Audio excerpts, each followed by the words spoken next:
আসসালামু আলাইকুম রহমতুল্লাহি ওবরকাতুহ। সম্মানিত দর্শক, বাংলাদেশের আলোচিত রাজনীতিবিদ জনাব লুৎফুজ্জামান বাবর, সাবেক স্বরাষ্ট্রমন্ত্রী।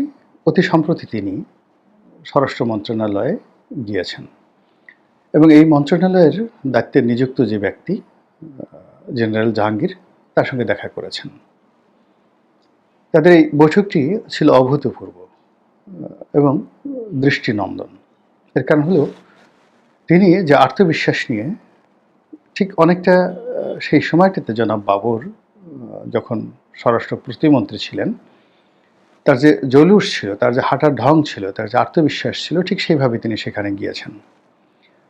দ্বিতীয়ত, তাকে যেভাবে অভ্যর্থনা জানানো হয়েছে, এটা বিরল। আমাদের দেশে সাধারণত বেশিরভাগ মানুষ কী হয়, ক্ষমতা পেলেই অতীতকে ভুলে যায়। তা বর্তমান যিনি স্বরাষ্ট্র উপদেষ্টা রয়েছেন, তিনি একসময় বিডিআরের ডিজি ছিলেন এবং সঙ্গত কারণেই বাবর সাহেবকে তখন স্যার বলতেন। তো এরপর বহু বছর চলে গেছে, 18 বছর চলে গেছে। বাবরের জীবনে অসংখ্য দুর্ঘটনা ঘটেছে এবং এখনও ঘটে চলছে। এবং এখনও তিনি যে খুব স্বাভাবিক অবস্থায় বা খুব সুন্দর অবস্থায় আছেন তা নয়। নানা রকম রাজনৈতিক প্রেশার, গ্রুপ, দলাদলি ইত্যাদি নানা রকম দুঃখ, কষ্ট, বেদনা তার রয়েছে।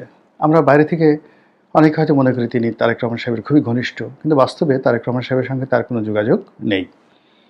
আমরা অনেকে মনে করি যে তিনি বৃহত্তর ময়মনসিংহ, নেত্রকোনা, জামালপুর এই অঞ্চলের সমস্ত রাজনীতি তার নিয়ন্ত্রণে।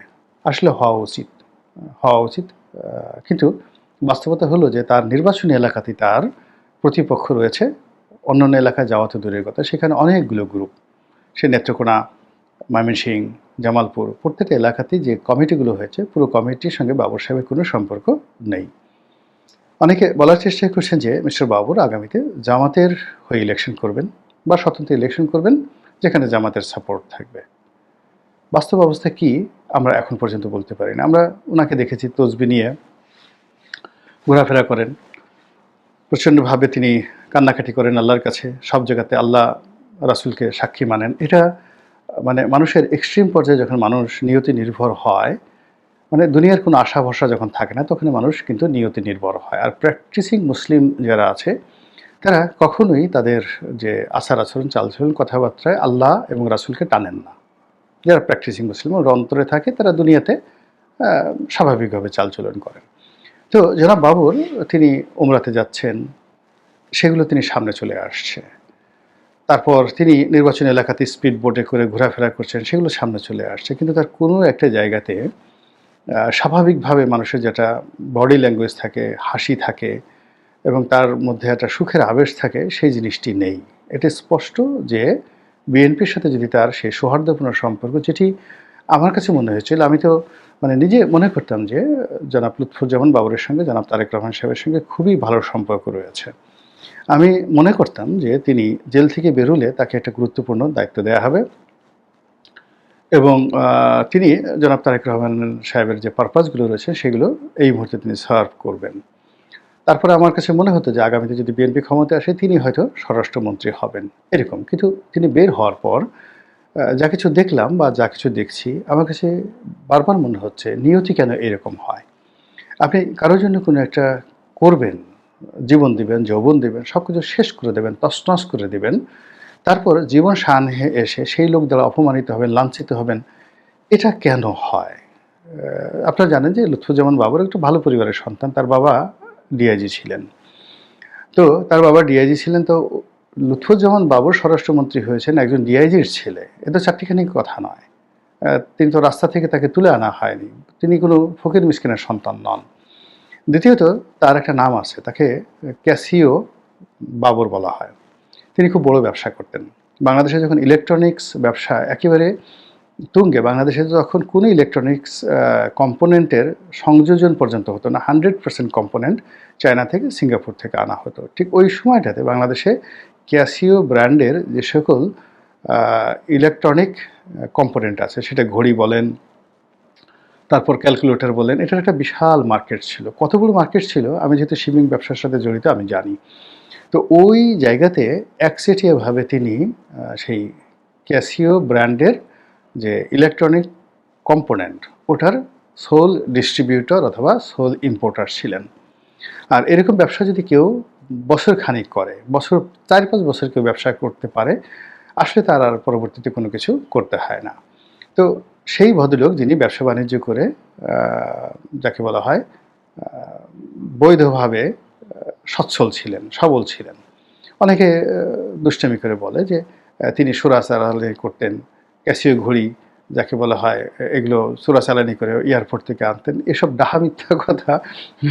এগুলো যারা ব্যবসা বাণিজ্যের সাথে জড়িত, মানে চোরাচালানি ইজ ডিফারেন্ট একটা বিষয়। এর সঙ্গে এই যারা চোরাচালানি করে তারা ব্যবসা করে না, আর যারা ব্যবসা করে তারা চোরাচালানি করে না।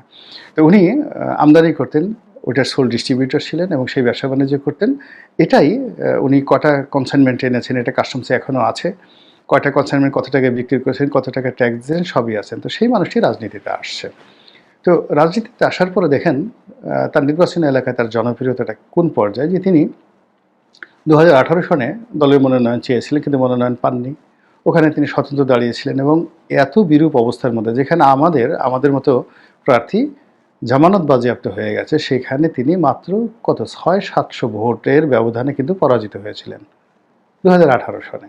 তো তিনি জেলখানাতে, তার ব্যবসা নাই, বাণিজ্য নাই, ফাঁসির আসামি। তো সেখানে তার নির্বাচনী এলাকার লোকজন কিন্তু তাকে ভোট দিয়েছিল। তো এরকম একজন মানুষ যিনি কিনা এই যে দুর্ভোগ দুর্দশার মধ্যে পড়েছেন, এই 21 আগস্টের গ্রেনেড হামলা, 10 ট্রাক অস্ত্র মামলা। আচ্ছা বলুন তো, এই 10 ট্রাক অস্ত্র মামলার সাথে ওনার কি ব্যক্তিগত সম্পর্ক থাকতে পারে? বা মতিউর রহমান নিজামীর কি ব্যক্তিগত সম্পর্ক থাকতে পারে শিল্পমন্ত্রী হিসেবে? It was a political decision or it was a military decision. এটা ওন করতে হবে, মিলিটারিকে ওন করতে হবে এবং রাষ্ট্রকে ওন করতে হবে। কিন্তু আমরা যে কাজটা করি, যখনই বিপদে পড়ি অমনি একজনের উপর দায় চাপিয়ে দিয়ে তার জীবনটা তছনছ করে দিই। তো সেই দিক থেকে তার জীবন যৌবনের মানে এই 18টি বছর তিনি জেলে কাটিয়েলেন এবং এই পুরো সময়টা তিনি মানসিকভাবে অসুস্থ হবেন, এটাই স্বাভাবিক। এতে কোনো সন্দেহ নেই। বিকজ জেলে 18 বছর থাকা মুখের কথা নয়, এবং ফাঁসির আসামি, ফাঁসির ছেলে থাকা। তো সেখান থেকে তিনি বের হয়ে এসছেন। আসার পরে এই সমাজ আমরা তাকে গ্রহণ করতে পারছি না। তিনি ফকিরের মতো, মিসকিনের মতো তিনি দাঁড়িয়ে আছেন বেগম জিয়ার বাসার সামনে। সবাই মনে করছে, যারা জানে না, যে এখনই বেগম জিয়া তাকে ভিতরে ডেকে নেবেন, আলাদা বৈঠক করবেন, তাকে একটা দায়িত্ব দেবেন। তিনি মঞ্চে উঠছেন, মঞ্চে উঠে বিভিন্ন মানুষকে দেখাতে চেষ্টা করছেন যে আমি নেতা, বসো তোমরা বসো পল্টন ময়দানে, বিএনপির মঞ্চে। কিন্তু কোনো নেতা তাকে ডেকেও জিজ্ঞাসা করছেন না। এই বিষয়গুলো বুঝতে হবে। এগুলো আরও উল্টে ফেলে তাকে বেদনা তৈরি করে। আর রিসেন্টলি তিনি যে স্বরাষ্ট্র মন্ত্রণালয়ে গেলেন, এখানে কারণটা কি?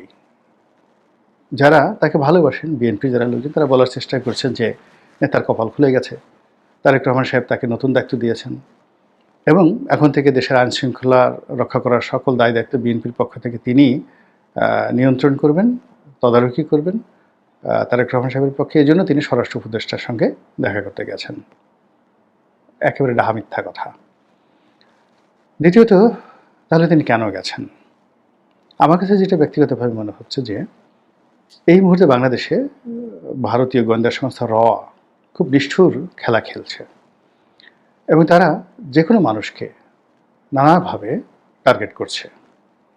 এবং আপনারা জানেন যে 10 ট্রাক অস্ত্র মামলা, 21 আগস্টের গ্রেনেড হামলা মামলা, এই মামলাগুলোর কারণে তিনি ভারতের 1 নম্বর চক্ষুশূল। ফলে তিনি জেলখানাতে যতটা নিরাপদ ছিলেন, তার চেয়ে এখন এই উন্মুক্ত মঞ্চে, এই জনসমাবেশে তার জীবন আরও বেশি কঠিন হয়ে পড়েছে। আর এই কঠিন সময়টিতে দলের পক্ষ থেকে যে সাপোর্ট দরকার ছিল, সেটা তিনি একদম পাচ্ছেন না। না পাওয়ার কারণে তার ভিতরে নিরাপত্তাহীনতা বোধ খুব চরম আকার ধারণ করতে পারে এবং সেই জন্য তিনি পুরো বিষয়গুলো নিয়ে আলাপ আলোচনার জন্য বর্তমান স্বরাষ্ট্র উপদেষ্টা, যিনি একসময় তার কলিগ ছিলেন, তার সঙ্গে তিনি দেখা সাক্ষাৎ করতে পারেন। এগুলো একটা। দ্বিতীয় যে বিষয়টি, সেটি ভেরি ভেরি সিগনিফিক্যান্ট। সেটা হলো, তিনি যদি জামাতের হয়ে ভবিষ্যতে নির্বাচন করেন, তিনি যদি জামাতে যোগদান করেন এবং জামাতের সাথে স্বরাষ্ট্র মন্ত্রণালয়ের, জামাতের সাথে ইন্ডিয়ার এবং জামাতের সঙ্গে রয়ের কিংবা জামাতের সঙ্গে স্থানীয় রাজনীতির সিকিউরিটি রিজনে যদি হাই প্রোফাইলের কোনো আলাপ আলোচনার বিষয় থাকে, আর সেটা রিপ্রেজেন্ট করার জন্য যদি তিনি সেখানে গিয়ে থাকেন, আর জনাব জাহাঙ্গীর যদি ওইভাবেই তাকে মূল্যায়ন করে প্রোটোকল করে। আপনারা শুধুমাত্র দুটোর আই কন্ট্যাক্ট দেখেন, কোনটা আপনাদের কাছে বেটার মনে হয়। আগে একটা বললাম, দ্বিতীয় যেটা বললাম, তাহলে বিএনপির খবর আছে, বিএনপির কপালে দুর্ভোগ আছে। আমি তার ভিতরে যে আত্মবিশ্বাস দেখেছি এবং যেভাবে তিনি ক্রস লেগ করে পায়ের উপর পা তুলে ওখানে বসেছিলেন এবং মিডিয়া তাকে যেভাবে আকর্ষণ করছিল, এবং যিনি সবসময় মিডিয়াতে কথা বলতে পছন্দ করেন, তিনি পুরো বিষয়টি চেপে গিয়ে অনেকটা জামায়াতি কায়দায় তিনি সেখান থেকে যেভাবে তড়িঘড়ি করে বিদায় নিয়েছেন, তার মধ্যে বিএনপির জন্য কতটা সুসংবাদ আছে, দুঃসংবাদ আছে, রাজনীতির জন্য কতটা দুঃসংবাদ সুসংবাদ আছে, এটা যারা মূল্যায়ন করতে পারবেন তারা মূল্যায়ন করতে থাকুন। আসসালামু আলাইকুম রহমতুল্লাহি ওয়া বারাকাতুহু।